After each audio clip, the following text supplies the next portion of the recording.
All right, welcome to Halitics. This is Hal Ginsberg, and it is Wednesday evening, but we're going to go live, or this will be broadcast. It won't be live, Nathan, but it will be the recorded version that we're doing now tomorrow at noon. And I want to thank you so much for joining me. How are you doing today, sir? I'm doing all right. Good to be on here and chatting. My cat is sleeping right next to me, so it's always a nice evening. Nice to talk to you. Well, thanks, Nathan. And we've been Facebook, I guess, friends. I think you're one of my friends, but certainly we've communicated on Facebook. By the way, there's a lozenge in my throat for folks who are wondering, because I just started coughing. I'm recovering from a cold, just so everyone understands why this isn't quite at the high professional standards that I try to meet on every program that we do. I was so excited to learn, though, that you're just the perfect person for me to have this conversation, which I've been having for probably 6 months now. Can the Democratic Party be a vessel for change? Can we rely on it to bring us to a better place? You're a former member of the Montgomery County, Maryland Democratic Central Committee, as it shows on the screen. I wrote former Green Party candidate, Baltimore County, but did you have a sort of an explanation for that? You didn't actually run, or what's the caveat to that descriptor, Nathan? Sure. Back when I was 21 and very active in my college Students for Justice in Palestine and had just graduated, the Baltimore County and Baltimore City, but I was in Baltimore County, Green parties recruited me to run in Maryland's District 11 against the incumbent delegates there. It was Dana Stein, Shelley Heddleman at the time, and Dr. Morheim. I withdrew from, I'm sorry, my alarm for the 8 o'clock conversation was just going off. I withdrew from the ballot, having reached the conclusion that the Green Party was incapable of helping me run a serious campaign. I withdrew roughly 6 months after I joined the campaign, and roughly 8 months before the election was set to take place. So we'll get into that in greater detail. I'm also super intrigued by the fact that you're, like me, very, very concerned with justice in Palestine, something that there isn't at this point. Israel, a genocidal state, I think we can agree. And I always start my program. I'm sorry, go ahead. No arguments here. So I don't know if you've seen any of my Halitics, but what I've been doing for now well over the past tragic year for the people of Gaza, and really for all of Palestine, and really for the entire planet, and certainly for our country where we're complicit in that genocide, what I've done is centered the tragedy and the murders in Gaza on every program, spending some time discussing the latest atrocities committed by the Israeli military. So this will be no exception today. I'm just going to very quickly just go over the latest casualty numbers. This would be as of midnight Tuesday. It's Tuesday as we speak, so this will not include the Wednesday or the Tuesday casualties. This Tuesday midnight means through midnight at the end of Monday, turn into Tuesday. So I just want to get that on screen if I can for just a sec. And by the way, October 7 is for some, well, it's not October 7, it's Jan 7 is considered Martyrs Day. I didn't know that. Did you know there was a day called Martyrs Day in Palestine, Nathan? I was not familiar with this particular, I guess, I'll call it holiday. It's not something that I've been familiar with. So apparently today, Martyrs Day, over 47,000 Palestinians killed since October 7, and that includes many on the West Bank as well. So this isn't just the killings in Gaza, but if we focus just on Gaza, we have an identified number of 45,885 since October 7th, and 841 on the West Bank. And then there's even more. They said over 47,000, but we've got that number. And then for the Gaza alone, 45,885, and that's 227 killed since Friday midnight. So it's been a very bloody past 4 days, Nathan. And, I just want to thank you for all you've done being so active in Students for Justice in Palestine. I've actually gotten pretty involved in Jewish Voices for Peace. So it's a sister organization. Yeah, I've been friends, acquaintances, or otherwise with people from JVP over time, and SJP, and just like other various pro-Palestine organizations. I've largely been independent of most of them during the course of what I've done, and I've never really claimed to represent a group in my writing, maybe briefly flirting with freedom to boycott in Maryland when the Israel Anti-Boycott Act was an active bill back in 2017, I think it was. But it's something that I've also written on quite a bit as well. I'd also be very surprised if the casualty totals were as low as under 50,000, because as I've been seeing 40,000 number floated around for several months now. And what I've seen happen, just famine getting worse, and the record-keeping ability of anybody in Gaza just completely destroyed alongside all the infrastructure and buildings. So if the number was that low, I would breathe a sigh of relief for the past several months, but I'm very pessimistic. Unfortunately, that's not what we're here to talk about. Well, it's going to be part of the conversation. Let me just add on to what you're just saying. I often add the caveat when I give those fatality numbers that those are the identified dead, and the true numbers undoubtedly higher. For one thing, there are many bodies under the rubble that haven't been dug out yet. There are people who have died and who may not have been, whose deaths may not yet have been attributed to the Israeli Holocaust. And we know Doctors Without Borders and other groups estimate the true total perhaps north of 200,000. So it is, it's the deadliest place on earth. The U.S. government is complicit in it. And given that fact, Nathan, let's get right into it, because you and I have a disagreement ultimately about whether the Democratic Party can be a change agent, can make things better. And I'm looking at what the Harris-Biden, Trump hasn't even taken office, and I'm looking at what Israel has done with the full support, the unwavering commitment of Harris-Biden to this Holocaust that Israel is committing. And I'm saying, how can anyone look at that and say, yes, the Democratic Party can be a force for good? I cannot tell you that the Democratic Party can be saved. I cannot tell you that it can be a place for good. I think that it is the only possible vehicle where, if the Democratic Party cannot be saved, I think we're all doomed. I think that there has been more success within the Democratic Party in terms of getting, as limited as it is, descent into the highest ranks of government. And I think there has been zero success, and getting even worse, quite frankly, within any avenue outside the Democratic Party as a means of creating progress.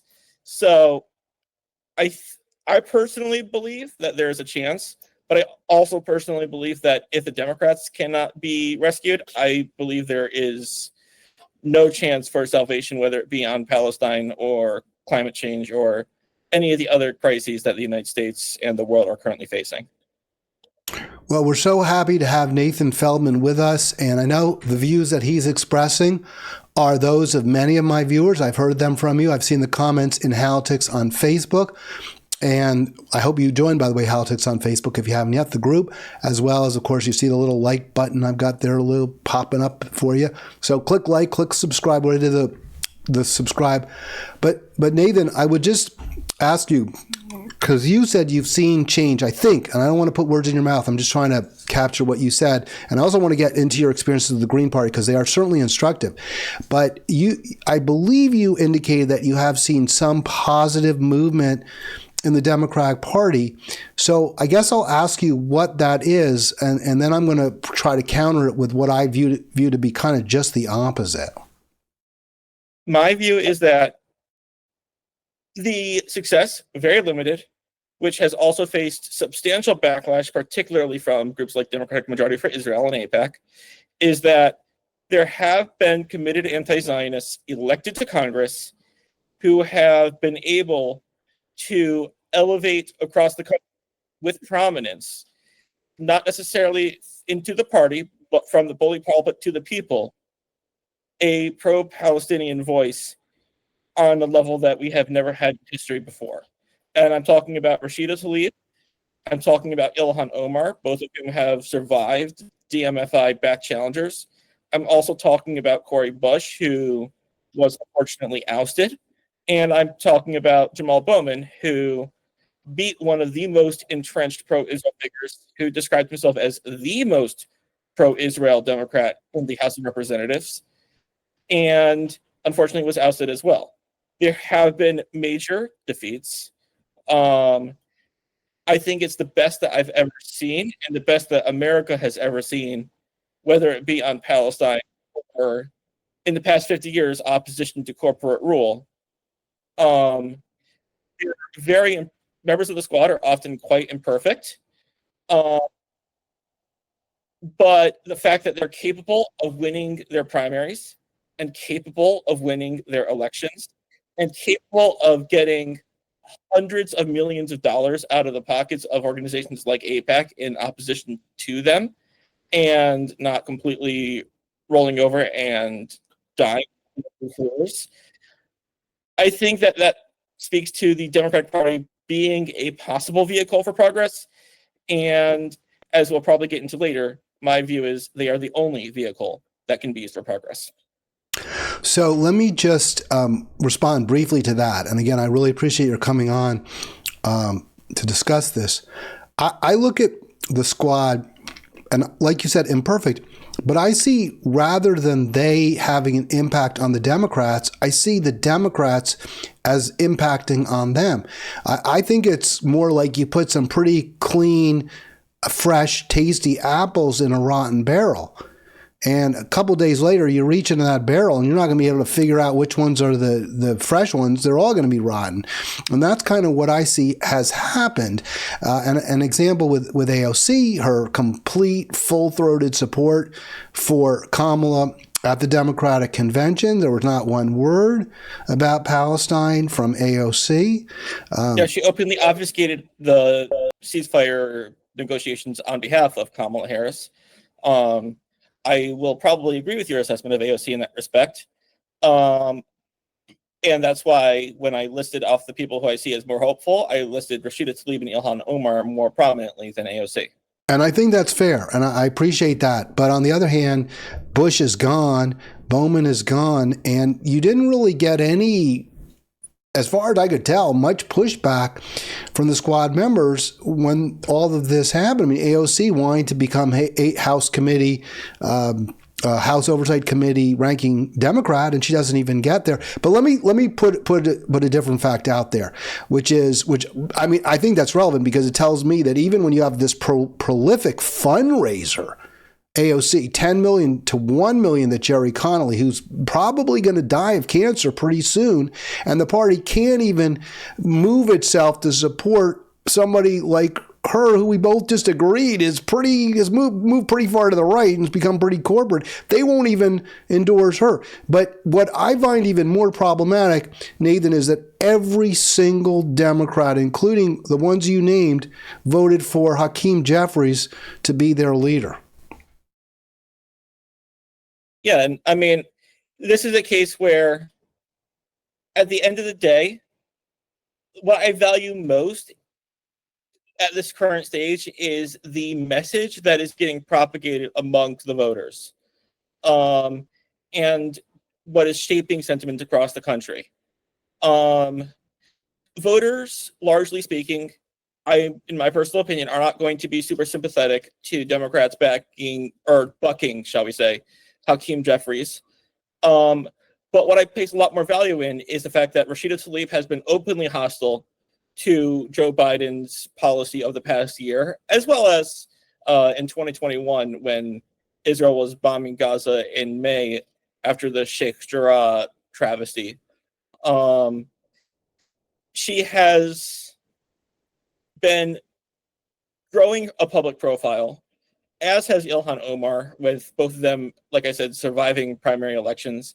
And in my personal view, the fact that they are getting a national audience to see what's actually happening on the ground and getting attention driven to that, I think that in my mind, that takes precedence over their support for Hakeem Jeffries in terms of whether I consider them to be forces for good within American politics. I think they're moving us in the right direction. I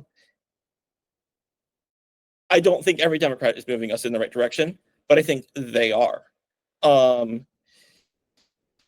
Are there some other areas? Let me ask it this way, Nathan. Are there some other areas where, besides Israel, Gaza, where obviously we can agree that as a party, the policies, at least that have come from the top of the party, both in terms of the White House as well as Congress, have been awful, have been criminal, have been war crimes. But putting that aside, are there other areas, and there have been some Democrats, I think, who have acquitted themselves with some bravery. I think of Chris Van Hollen, who has at least pushed a little bit to try to stop the weapons supplies, Bernie, a few others. Backlash Chris Van Hollen has. Yeah, he has. He's got a lot of backlash. But we elect these people to be brave, in my opinion, to stand up to nefarious forces rather than to buckle to them. Are there other areas, other policy, important policy matters? And I don't think anything is as important. You know, I made the point, I'm going on a lot, but I want to be real clear about my positions here. When Kamala was anointed, because we didn't get to vote for her, right? She wasn't in any primary or anything, and she got no electoral votes in 2020. But when she was anointed, I went on my program, this program, and said, I will vote for her if she signals any intention of changing the policy towards Israel. And it's that important to me. As bad as the administration has been on energy, which is incredibly important, on the environment, as bad as it's been, in my view, when it comes to wealth and income inequality, I will vote for her if she will signal a true intention to break with Israel. And she never did. She confirmed over and over and over again her solidarity. So the positions on other issues were not that important to me, or as important. They're still important. Do you see the Democratic Party as significantly better, or at least okay, on other issues? And what are they? Well, first, I'm going to just make a brief note on the topic of Israel and Gaza because of how prescient, or of how prominent it is, which is, there has been polling over the past 4 years that indicates increasing support for the Palestinians within the Democratic Party voter base. I think for the first time in history, there was a poll a couple of years ago that showed support for the Palestinians had eclipsed support for the Israelis, or shall we say maybe the Israeli government. I'm not sure exactly how the question was worded, among the Democratic Party voter base. This tends to be, in every poll that I've seen, roughly 20 points better than the independents, which is the more, I guess, third-party minded block of voters within the United States, if there ever was one, compared to the Democrats. And obviously, it's maybe like 50 points better than the Republicans every time I see it. So I think that there has been progress on that topic in terms of making the party a better place to attempt to get politicians elected to more prominent positions than through the general election, through the primary.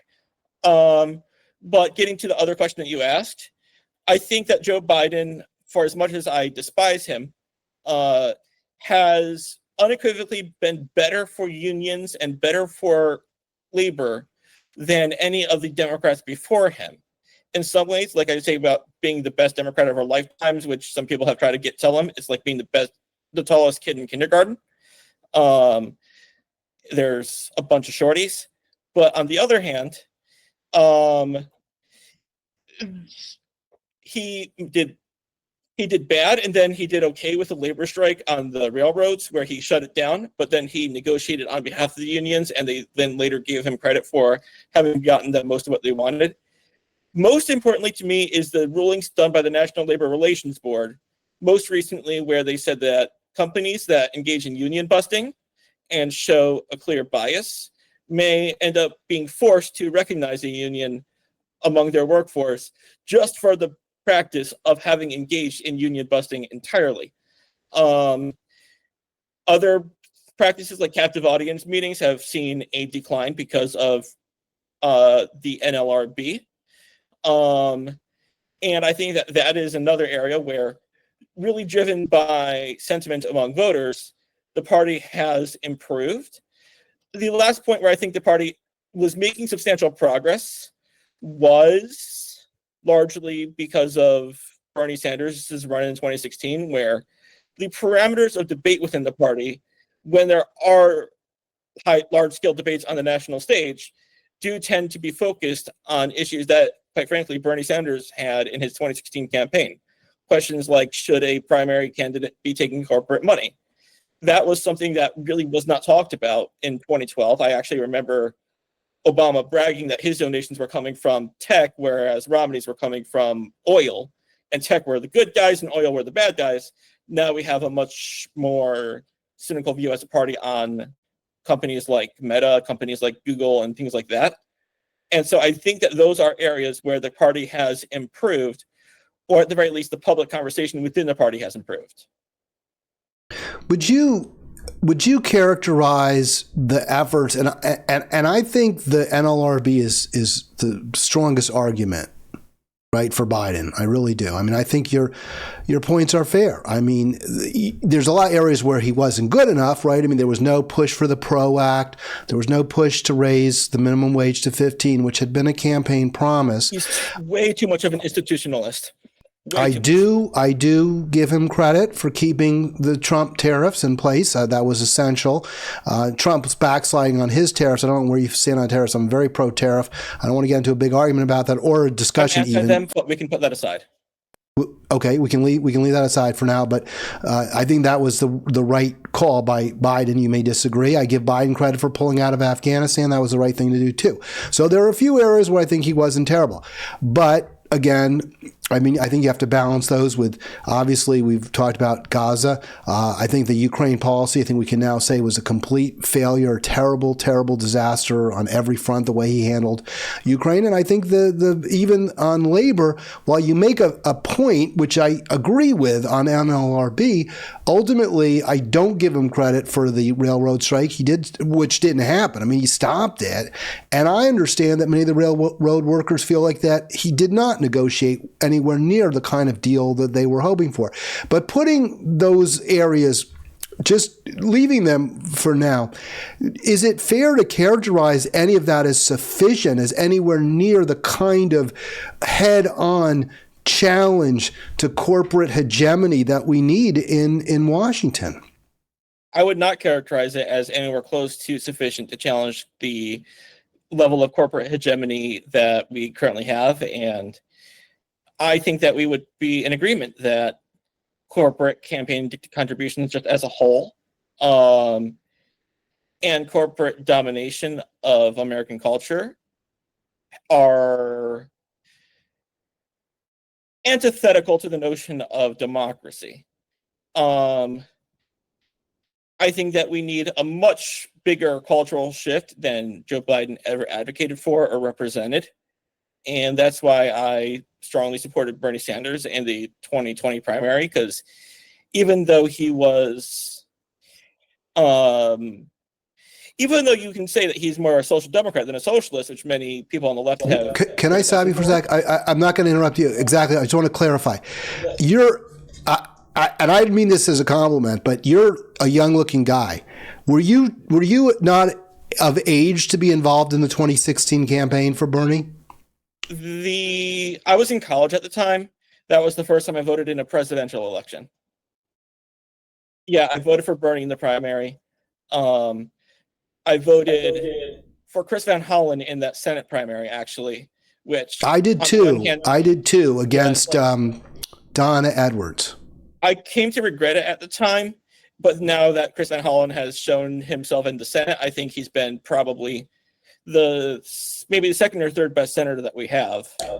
or somewhere up in that echelon. That I want to get right back to your Bernie experiences, but since we're talking about Van Hollen for a second, would you? I'll make a statement. You tell me if you agree with this. If Chris Van Hollen had been the Democratic nominee for president, he very well might have won.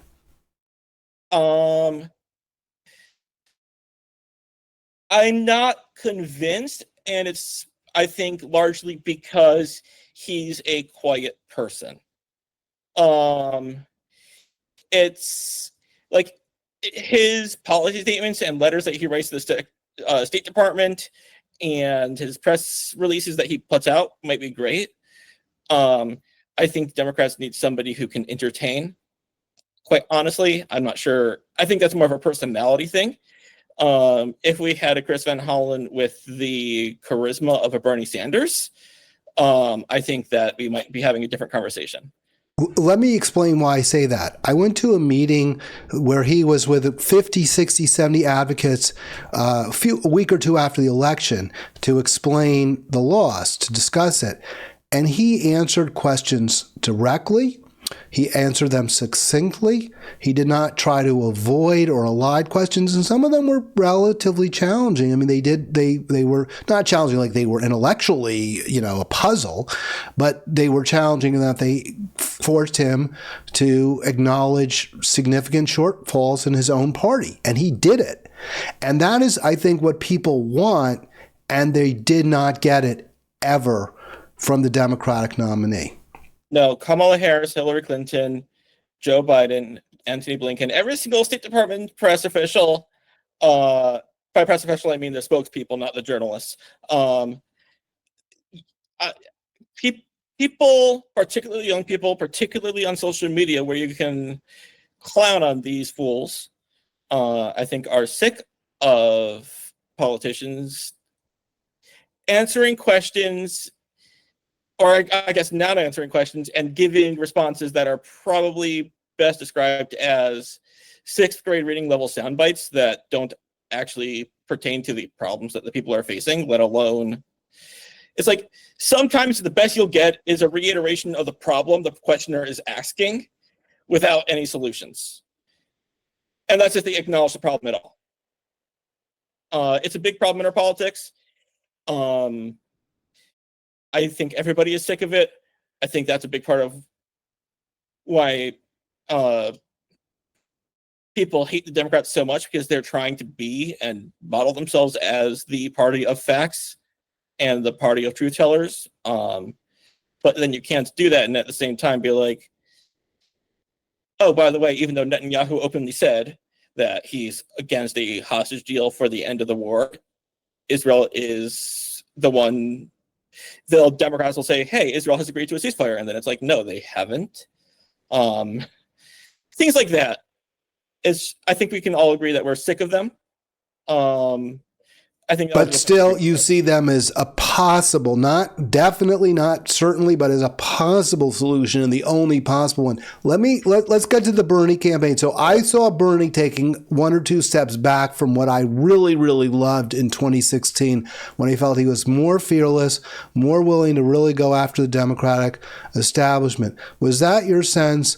And obviously, like me, you still voted for, you support him, you voted for him, but do you feel like that was another missed opportunity? It's hard to say. I think that there was actually a certain level to which, quite frankly, Brianna Joy Gray's behavior on Twitter may have alienated a lot of Democrats to the campaign. Example, because I that's news to me, and I'm a big Brianna Joy Gray fan. So, what did she say, tweet, text, or what was it? What did she do? Whether or not you like or dislike Brianna Joy Gray, I think that the following example will illustrate what I'm saying. She was, and I'm using this in the social media, she was acidic. When Kamala Harris made a statement that nobody should have to go bankrupt or pay tons of money for COVID, Brianna Joy Gray, I'm not sure whether or not it was cleared by Bernie Sanders, made a direct quote tweet response to Kamala Harris saying, hey, and what about cancer?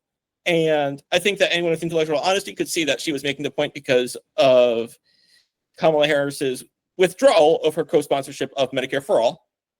But then the response was that she got everybody piled on her because Kamala Harris's mom had actually died of cancer.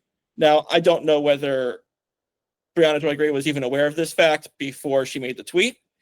This was one example of a much larger pattern that existed within the campaign, both whether it be on Twitter or with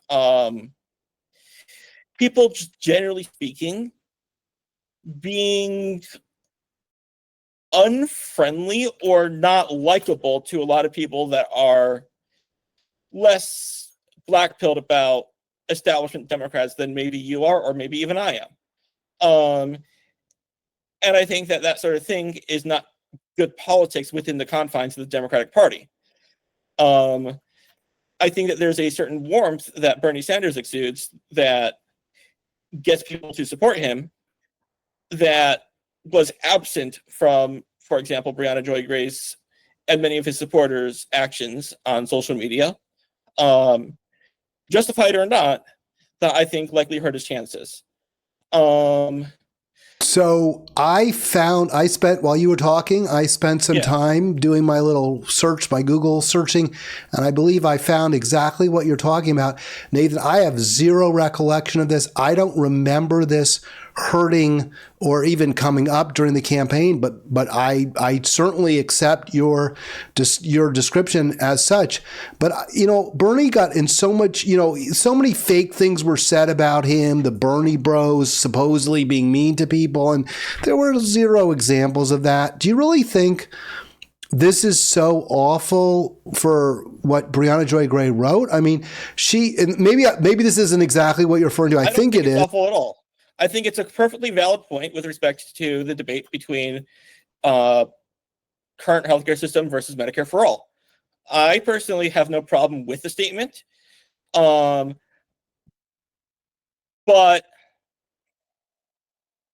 I will also argue that there was a lot of acidic behavior from establishment Democrats towards Bernie Sanders supporters. I'm not going to let them off the hook for that particular bit either.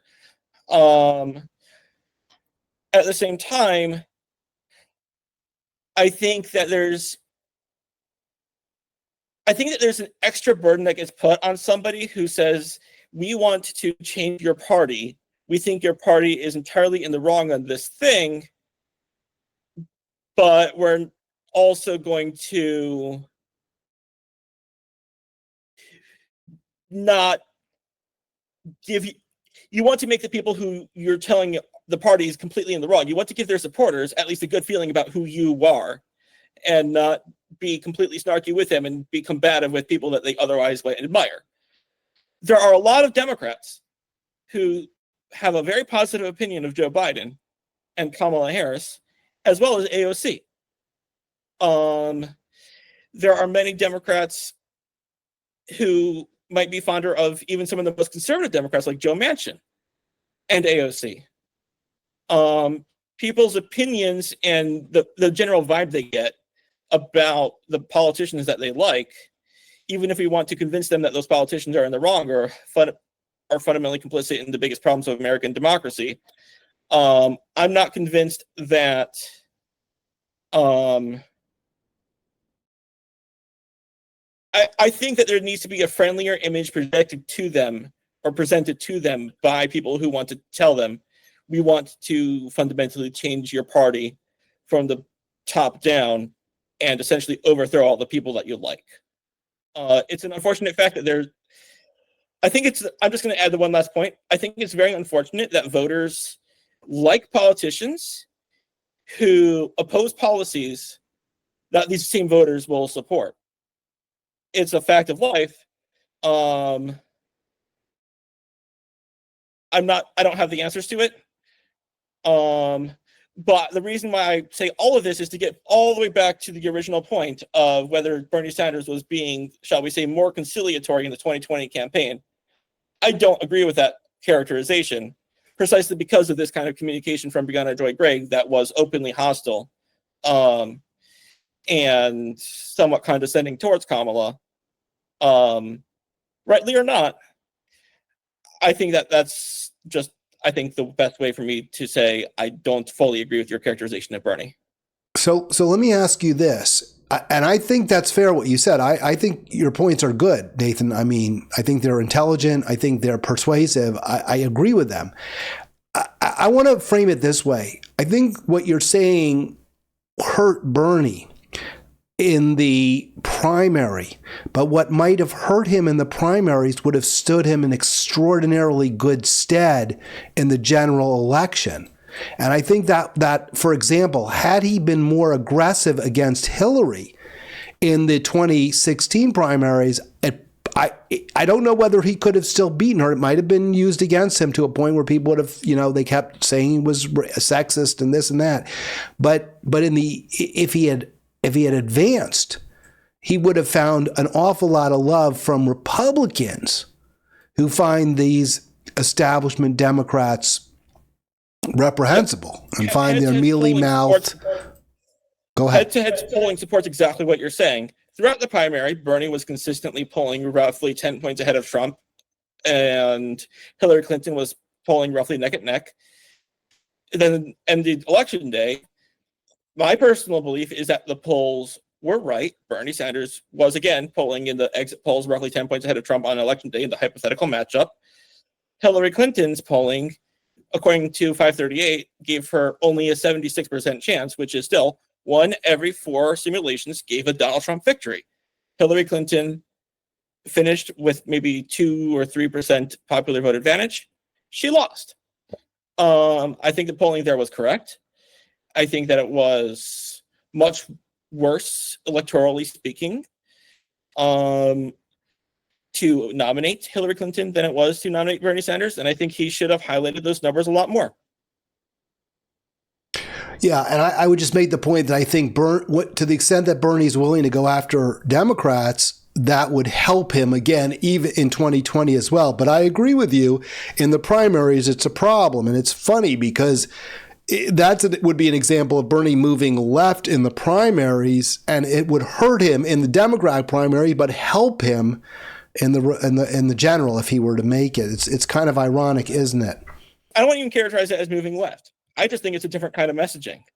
I don't think that AOC's messaging, when she was running what was at the time an extremely radical campaign by the standards of the Democratic Party against what's-his-face, who's somehow became a leader despite not being able to remember what his name was. Joe Crowley? Oh, yeah, Joe Crowley, that guy. No, it was Joe Crowley. You got it right the first time. Nobody can remember his name. I can't. I have a very good memory, as you can see, because Democratic leaders are so eminently forgettable. But AOC ran what was comparatively a very radical campaign for the time, particularly on the issues, particularly by highlighting where Joe Crowley was not connecting with the voters. For example, when he sent one of his staffers to the debate with AOC instead of showing up himself, which the New York Times actually blasted him for.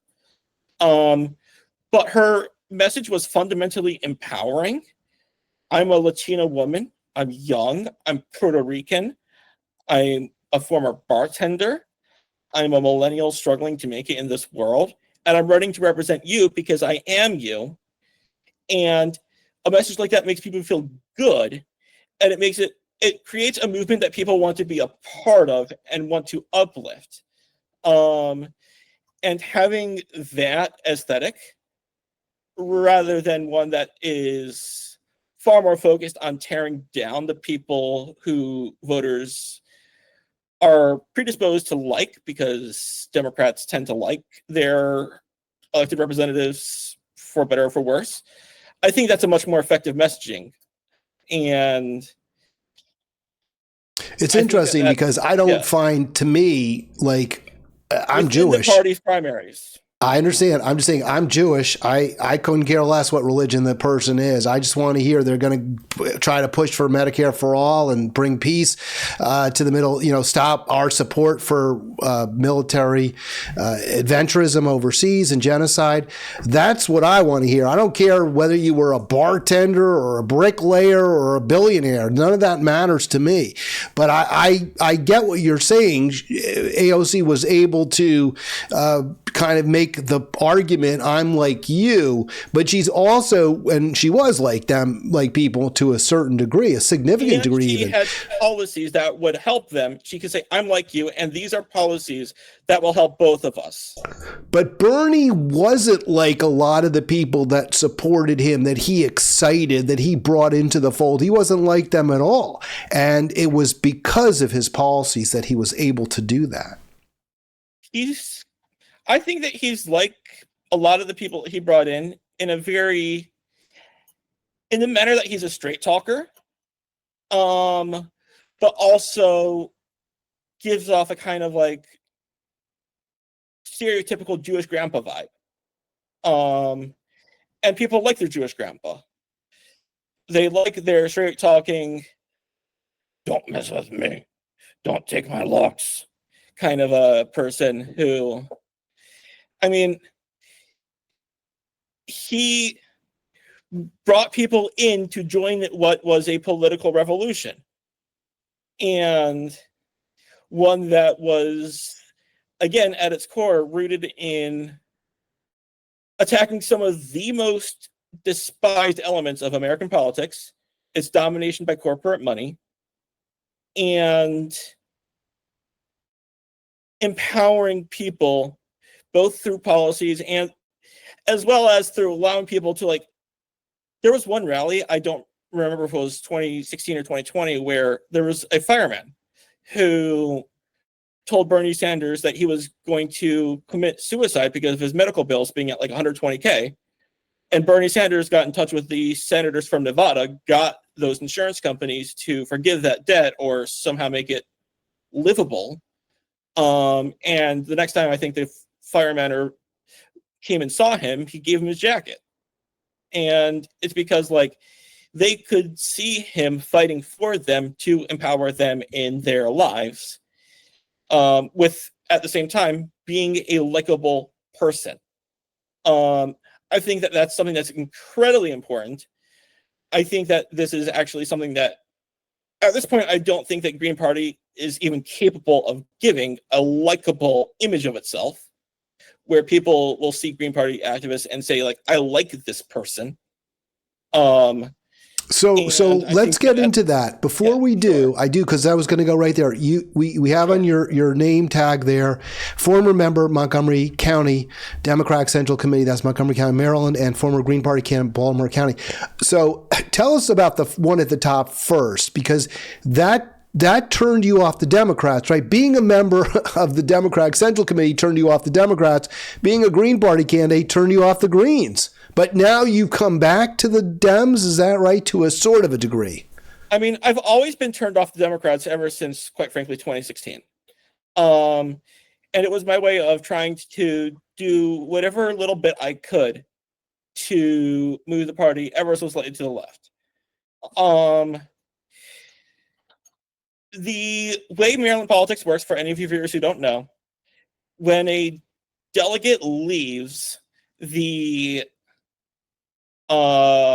state house or the state senate, state senator, shall we say, leaves, the governor has to appoint someone. But it is written in the Constitution of the state of Maryland that the someone that he appoints first has to be subject to a nomination process, and very rarely is that nomination overturned by the local party that represents the party that of the leaving person. I'm very much not a fan, and have never been a fan of the Democratic Party structure, the DNC, or its local bodies. But the reason I ran for the Democratic Central Committee was that I wanted to appoint members who would support liberal and progressive causes in a vocal way that we have not seen within the Democratic Party, particularly in the state of Maryland, where progressive legislation has often been killed, including by my even former state senator, Bobby Zirkin. I was one of the people who voted for example, Delegate Bernice Miracle North, who, upon getting the nomination and being appointed to the General Assembly, introduced a bill that would get pregnant women out of their prison cells when they are just before or just after giving birth. And it would get them into, I think it was low security facilities where they could be monitored, but at the same time have livable conditions that would allow her, the mother, to bond with the baby. This is a case where it's quite simply a matter of reproductive freedom. It's a case of advocating for people who have no voice in our political system, the incarcerated. And I'm very happy that Bernice Miracle North got that nomination. These are the kinds of people that I wanted to see get the nod when I ran for the Democratic Central Committee. And it's just simply, I saw that as Hogan was going to be almost certainly appointed by or replaced by a Democrat, there were going to be a lot of cabinet positions to be filled. Aruna Miller has, in her nepotistic, in my personal opinion, ways, replaced a lot of Hogan's people with a lot of her former friends from Montgomery County, which led to something like, I think at this point, maybe 8 of their representatives in the General Assembly or state senators being appointed by the Central Committee. I think it's an undemocratic process, but I wanted to be able to add a progressive voice to that process that has largely been. Do you think, Nathan, that system? Do you think that system where the central committees, the county central committees, actually choose who's going to replace a departing state delegate? You have a real problem with that, but I understand why, and I don't love it either. But here's my counter argument: many of the more progressive members of the delegation are, in fact, first put into the state house by this process. And a perfect example of that is Sheila Ruth, who has been the foremost proponent of a single payer system in Maryland. I think it's hard to say that it's more or less progressive when you see people coming out of that process, because for every Sheila Ruth, you get a Ryan Spiegel, who got the appointment from Gaithersburg in a very close vote. He vocally supported the letter. He vocally supported the threat from all of Montgomery County state senators to defund CASA when CASA wrote tweets critical of Israel in November of 2023. Delegate Spiegel is one of the strongest supporters of Israel, getting back to our earlier conversation within General Assembly. And for every Sheila Ruth, you'll get a Ryan Spiegel. I voted in that particular vote first for Tiffany Kelly, then for a current member of the MCDCC, Jovi Lopez. This was before he was actually a current member. Both of whom were far more progressive. My goal at the time was to see as many of those appointments be progressive Democrats who would do the right thing as possible. It's an unfortunate fact that you'll get. I'll put it this way. It's not even good for the Democrats as a party to have this kind of extra responsibility where they appoint public officials, because you'll end up getting, quite frankly, people like me who are more concerned about the impact that the MCDCC has on the state through its duties as a body that appoints members of the General Assembly than they are about, quite frankly, the MCDCC's role as just a simply party institution. I think that it's a conflict of duties that makes it very hard for them to serve effectively in either direction. I think that this causes it to come under a lot of fire, which often is deserved, such as when they were tax delinquent. But it also causes them, I think it makes it very hard for them to serve in their roles effectively. Do you support the move that I know one of my colleagues when I was a staffer at Our Revolution Maryland Sushitra Balachandran has pushed, which is that every vacancy has to be filled by an election, a special election. I would support that. I think that special elections are better. And first and foremost, I'll put it this way. The central committees are institutions that are easiest to run for if you're rich, if you're well off, if you own a house, where you're not expecting to move. And these are systemic barriers that make it more likely for these committees to be filled with people who represent or are not at least hostile towards the kind of country club attitude that we oppose. I think that the only countervailing force is quite simply gumption that progressive activists have, such as they do, to get themselves onto these things so that they can do whatever they can to resist the backsliding of the party as these committees make their appointments. It took a lot of collective effort from a lot of progressive-minded people in Montgomery County to win enough seats, for example, to get Bernice Miracle North onto the Central Committee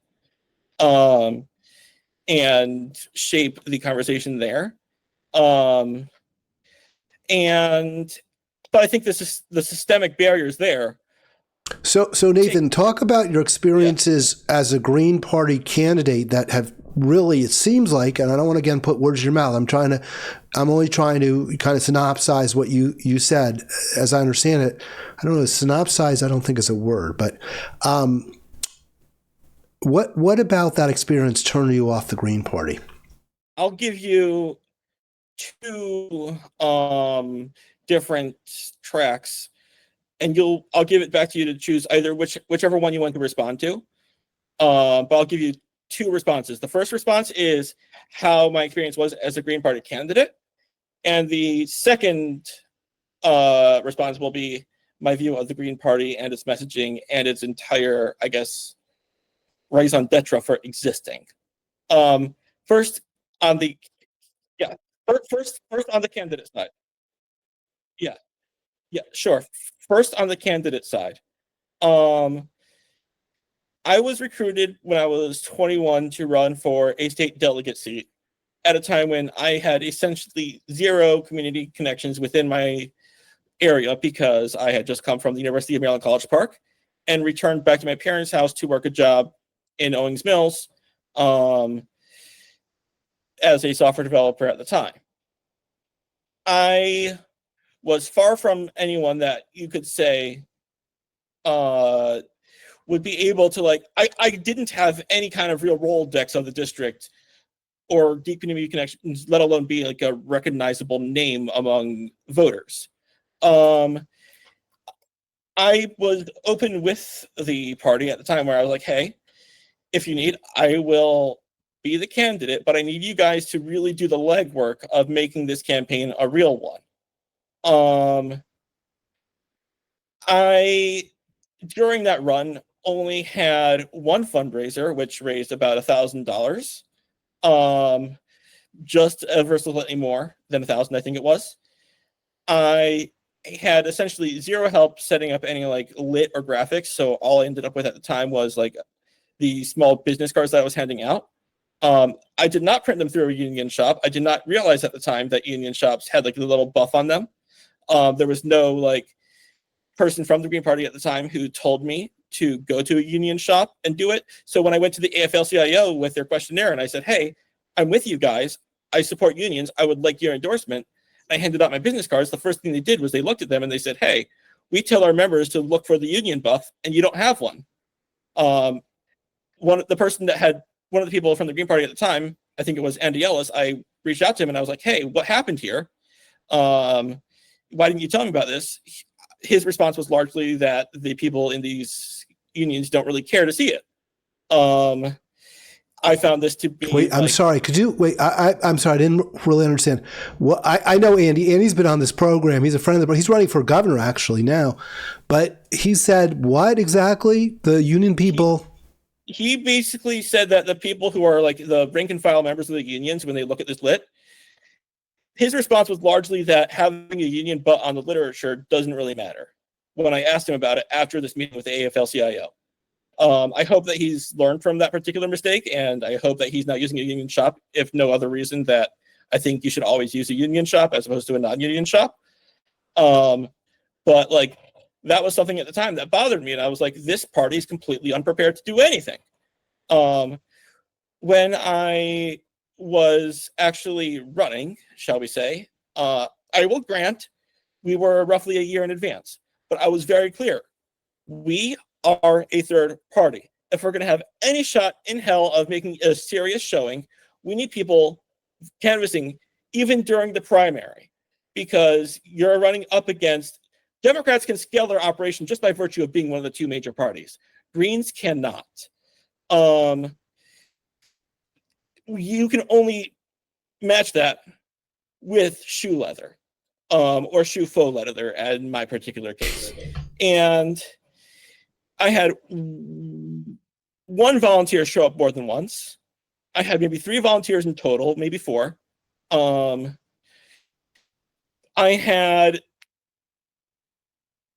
walk sheets that were just kind of pen and paper ish, because there was like no software like the Maryland van that Democrats have. I had no real schedule. I was maybe going out once every 2 weeks at best. There was no like person saying, hey, you're behind, or you got to do pacing, or you're behind your targets, aside from me. Or there was no real campaign manager, or even campaign manager by committee that I would have needed in order to have a serious door-to-door operation. I was literally like taking duct tape from my car and like taping it to doors, taping my business card, that is, to doors as I was going door to door. Like, I had fished, almost as if I had fished it out of the garbage, is kind of how it felt at the time. So let me jump in, because obviously it's a bad experience, and I totally feel you. And see, to me, this is like a chicken and an egg, because based on what you've said about the Democratic Party, I don't think there's any doubt. I mean, we could argue it. My sense is there's no question we need an alternative to that party. It's not going to move in the direction we want. I know you have a slightly different view, but it hasn't. It's not right now. But this party, as you describe it, and I certainly accept your description, is not ready for prime time. It's not even ready for late night. But how do we then build a party that is ready for late night and then ultimately can go from late night to prime time? 2 answers to that. The first answer, I'm going to make a very important, in my view, distinction between the Greens and the Democrats. The Democrat label is a label. There is a DNC body which will help Democrats, mostly corporate Democrats in swing areas, quite frankly, but will help Democrats into the general election.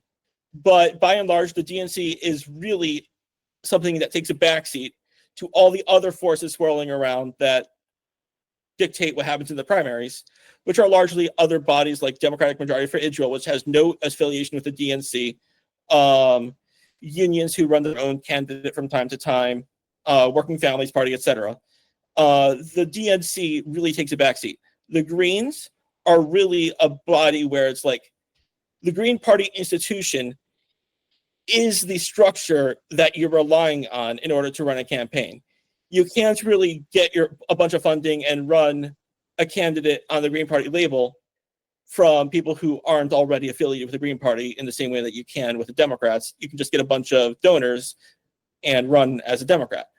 And so I think that's an important distinction, where the criticisms of the Green Party apparatus that I have, I think, are a lot more problematic than my criticisms that I might have for the DNC as an apparatus, because while they determine the structure of the primaries, the voter outreach is done largely independent of them, aside from things really at the top of the ticket that get media attention. On the other hand, to answer your question about how you build what you describe as an alternative to the Democrats, I think that what that really just requires is Palestine advocates, unions, other grassroots organizations like DSA, etc., Jews United for Justice in Maryland, for an example, to really be communicating with each other and their staff and their rank and file, and making sure everybody knows what everybody else is doing, including in the electoral space. And that includes like whatever promises that a candidate is making. That includes whatever efforts that that particular candidate needs. And I think that is best done under the Democratic Party label in blue and swing areas. And sometimes, quite frankly, as independent rather than third party runs within some red areas like Nebraska, but I think those are going to be a lot more the exception than the rule. I think that's really going to take that focus on the solid blue and some swing areas to bring the party into better focus, from progressives in particular, where you have that kind of cross coalition alliance that's really actually paying attention to what's going on. But don't you think that to really move the party, you have to threaten them? That they have, and this is where, I mean, we got into this disagreement on Facebook. I don't think without, and I wasn't clear, so I didn't put up. I had all the. I clipped out our the areas where we disagreed. But I think a major part of our disagreement was I said no, the Democratic Party can't be reformed. It can't be redeemed, and I want to clarify, or at least maybe change that answer a little bit. I don't think it can be changed from within. I think the only way it will change is if the politicians know that they will lose if they don't adopt progressive policies. That will cause them to change, and that they'll lose to someone who's to their left, because right now they don't care. They lose to someone to their right, so they fall up into a lobbying position like a Howard Dean, who was the most progressive candidate supposedly in 2004 for Democratic nomination, and then he becomes $1 million a year for-profit healthcare lobbyist. Same with Dick Gephardt. So I think unless there's a sense that if we don't break with the corporations, we're going to be out of power for good, they're never going to get better. I think that there are a couple of things at play there. The first one being that I think that now, as opposed to in 2004, say, there's a much better idea of what it means to be progressive. People understand now, in a way they didn't then, that you really do have to say no to corporate money in your campaign, say no to the revolving door of politics as a whole to be progressive, in a way that I think that people in 2004 really didn't understand. I think that there's something that is really important, and I think gets to the crux of the matter. You described the need for leverage in order to get the Democrats to change. My perception is that leverage has to come from a primary challenge. My perception is that when it comes to leverage from outside the party, the only way a third party historically has been relevant in any way is through the perception that if its voters had voted for the Democrat, the result of the election would flip from R to D. This was the case in 3 states in 2016, Michigan, Wisconsin, and Pennsylvania, and Joe Stein got a lot of flack for it. This was the state case in 2000 with Ralph Nader.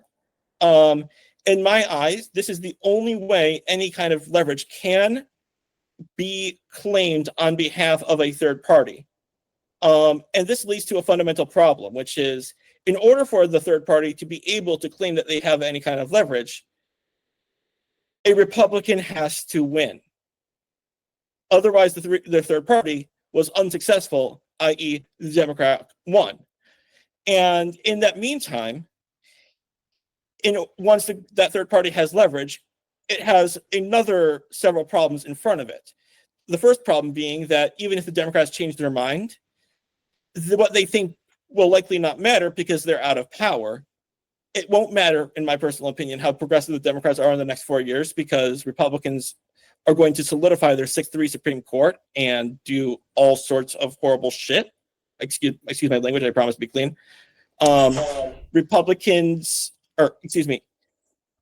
Furthermore, I believe that there are things Republicans do, even within the context of what people like to call the duopoly or the uniparty or whatever else, that cause potentially hundreds of thousands more people to die that would not have died under a Democrat.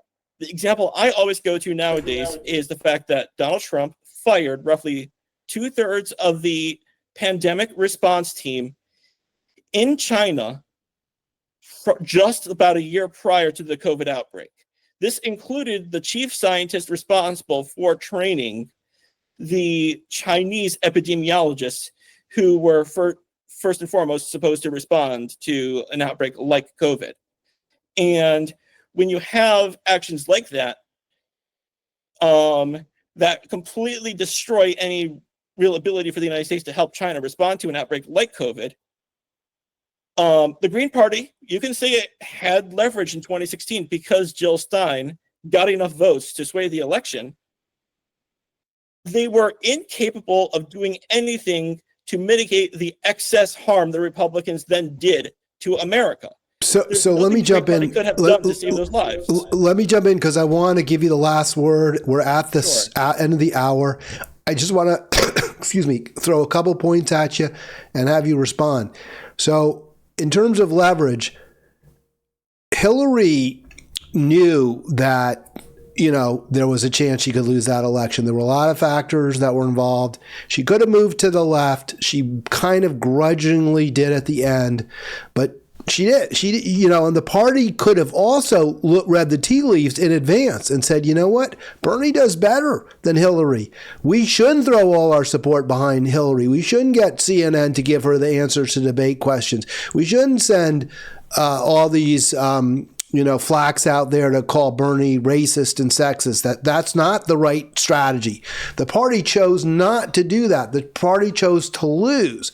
So rather than blaming Jill Stein voters, shouldn't the blame be on the party and on the candidate? First and foremost. Secondly, I hear what you're saying. I definitely respond to that. And I want to make my second point, and then you can respond, and then we're going to end the program. But my second point is, you talk about deaths that you can lay at Trump's door that maybe would still be alive if he weren't president. And I think it's fair. You can always play that game. But I could say this. I could say, based on Trump's rhetoric, I would sure not, but based on his history too, we probably wouldn't have been promoting the war with Russia that has led to basically the complete devastation of Ukraine and cost $1 trillion of our money that could have been used to address terrible problems facing us, facing Americans. Putting aside Israel, because Trump's as bad or maybe even arguably worse, if you could be, than Harris-Biden, the policy that Biden-Harris followed in Ukraine has been, I believe, indefensible, incredibly expensive, and incredibly costly in terms of lives. And it's made the world a much less safe place. So I could say that and say that trumps COVID failure. Go ahead. So the two things at play here, the first one being, who does the blame for the 2016 election actually lie at the feet of? And the second one being, what if we argue that Donald Trump is less bad? No, an area where I would say he's less maybe bad. An area where he's less bad. Getting to the first point as to who does the blame fall at. If the Green Party wants to claim any kind of leverage in any way, I agree with you. There are many things Hillary Clinton could have done to change the outcome of the election. Many things she should have done. Many things that were anticipated in advance. And I think that even the whole email thing was anticipated in advance by a lot of Democratic Party voters. But if the Green Party wants to claim leverage, they have to claim that they are the keystone reason why Hillary lost. If you want to say to the Green Party, if the Green Party wants to make the claim that Hillary Clinton lost on her own accord, it's her fault, not ours. The Green Party then cannot say that they are in any way an impediment to the Democrats getting to where they want to be. With the leverage has to come an open acceptance of the blame. And the fact that I don't think the Green Party is willing to do that, I think speaks to an ideological inconsistency that they have that is, in my personal opinion, actually fatal to the entire reason that they exist. To the second point, I fundamentally disagree with you as regards to the Ukraine policy. I personally disagree. First off, I don't know whether you would claim this. I'm going to assume that you wouldn't, but I'll disagree with Putin's, at least, claim that he is entitled to, or Russia is entitled to, a sphere of influence in Eastern Europe. I personally believe that under Putin's rule, Ukraine would fall from being a flawed democracy to effectively a dictatorship. I believe that Zelensky has the rightful support of the Ukrainian people through as democratic a process as you can possibly get in Ukraine, given the recent history that they've gone through. And I think that therefore it is the democratic decision of the people of Ukraine to defend their country tooth and nail from Russia's attempt to take them over. That is not something that I would place at the blame of Joe Biden so much as you could maybe make the argument, in my personal opinion, that Joe Biden shouldn't enable them to defend themselves. I personally would disagree with that.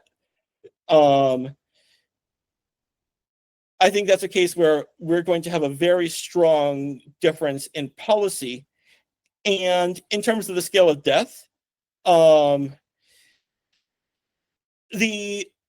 number of people who were killed by COVID is something like 5 times more in America than the number of people who have been killed in Gaza.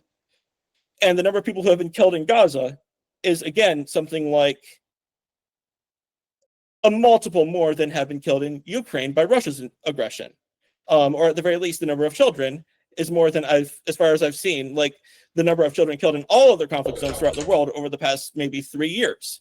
I would argue that if you were to say a life is a life, the excess deaths caused by Democrats or caused by Republicans over Democrats vastly outnumbers the excess deaths that would be caused by Republicans over Democrats.